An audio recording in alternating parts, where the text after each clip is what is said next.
बच्चों, आज हम पावनी बुक का सेकंड चैप्टर एक पौधे की समुद्र यात्रा वो पढ़ेंगे। सबसे पहले हम जो चैप्टर की जो हेडिंग है ना उसको समझेंगे कि एक पौधे की समुद्र यात्रा कैसे। ये एक पौधे की समुद्र यात्रा ये आपके चैप्टर की हेडिंग है। तो आज समुद्र पार जाने के लिए हमारे पास तेज गति से उड़ने वाले हवाई जहाज, समुद्र की लहरों पर दौड़ने वाले बड़े बड़े जहाज और समुद्र के भीतर चलने वाली पनडुब्बियां हैं। पनडुब्बियां जो पानी के नीचे चलती हैं ना, उसको पनडुब्बी कहते हैं। एक समय था जब ये साधन उपलब्ध नहीं थे। आज हमारे पास ये सारे यातायात के साधन हैं, लेकिन आज से पहले एक समय ऐसा भी था, ये जो साधन आज हम देख रहे हैं वो हमारे पास नहीं थे। उस समय लोग समुद्र पार करने के लिए बहुत बड़ी बड़ी जो नौकाएं हैं उनका सहारा लेते थे। उसी प्राचीन भारत में एक पौधे ने समुद्र यात्रा करके कुछ ऐसा चमत्कार किया कि भारत की धर्म संस्कृति को दूर दूर तक फैला दिया। जो हमारी संस्कृति है उसका प्रचार किया। आइए इस पाठ में हम उसी चमत्कारिक यात्रा के बारे में पढ़ेंगे।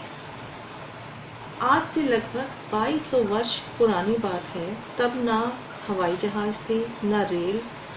समुद्र भी पार करना पड़ता तो बड़ी बड़ी नौकाओं से। लोग या तो पैदल यात्रा करते थे या पालकियों में। पालकियाँ आज के टाइम में यूज़ नहीं होती हैं, पहले पालकियों का सहारा लिया जाता था।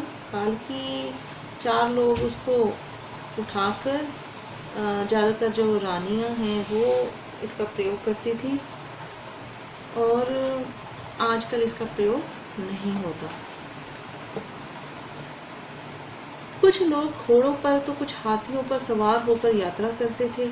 उस समय मगध साम्राज्य में सम्राट अशोक राज करते थे। उन्होंने अपने राज्य की सीमा पर स्थित छोटे से राज्य कलिंग को अपने राज्य में मिलाने के लिए उस पर चढ़ाई की। चढ़ाई करना, हमला कर देना। घमासान युद्ध हुआ। घमासान बहुत ही भयंकर युद्ध हुआ।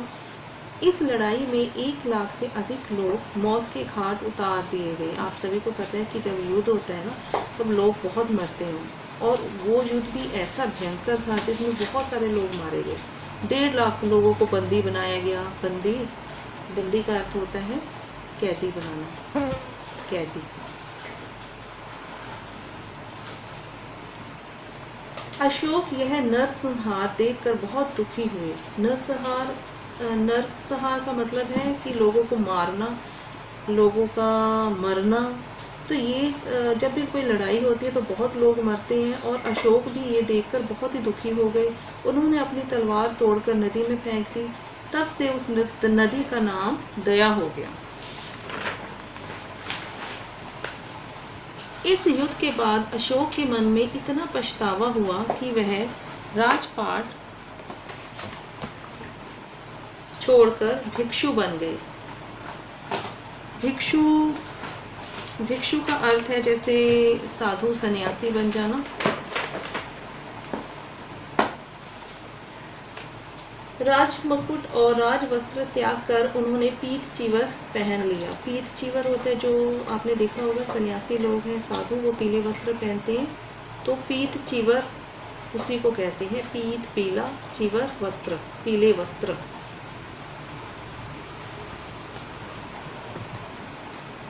पीत का अर्थ है पीला,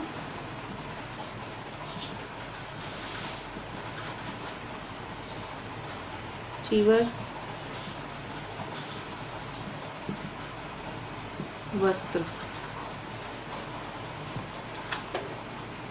वह बौद्ध धर्म के अनुयायी बन गए। अनुयायी का मतलब होता है कि पीछे पीछे चलने वाला, अनुसरण करने वाला, उसको अनुयायी कहते हैं। अशोक के पुत्र महेंद्र और पुत्री संघमित्रा दोनों ने भी बौद्ध धर्म को अपना लिया।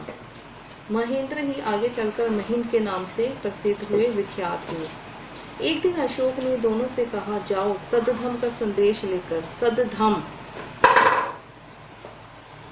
सद का मतलब होता है सच्चा, धम्म है धर्म, सच्चा धर्म। सच्चे धर्म का संदेश लेकर भारत के दक्षिण छोर है किनारा, छोर का मतलब है किनारा, फिर नौका से समुद्र पार कर दक्षिण के अन्य देशों और द्वीपों में पहुंचो। द्वीप होते हैं आइलैंड। महिंद ने पूछा, अपने साथ मैं तथागत के कौन से चिन्ह ले जाऊं? तथागत का अर्थ है महात्मा बुद्ध। तथागत का अर्थ है महात्मा बुद्ध। उसके कौन से चिन्ह, चिन्ह का मतलब है निशानी, कौन से ऐसी चीजें लेकर जाऊं? उन दिनों तक महात्मा बुद्ध की मूर्तियों की पूजा नहीं होती थी, उनके चिन्ह की पूजा होती थी। पहले क्या था, जो महात्मा बुद्ध हैं उनकी मूर्तियों की पूजा नहीं होती थी, उनसे रिलेटेड, उनसे संबंधित जितने भी चिन्ह हैं, निशानियां हैं, उनकी पूजा होती थी। जैसे कि उनके पैरों के निशान या उनका भिक्षा पात्र। भिक्षा पात्र है, पात्र का मतलब है बर्तन, जिसमें आपने देखा होगा सन्यासी लोग भी एक पात्र बर्तन लेकर भिक्षा मांगने जाते थे, कोई वस्तु लेने, खाने की कोई चीज़ लेने, तो वो है भिक्षा पात्र, या ऐसी ही कोई अन्य वस्तु।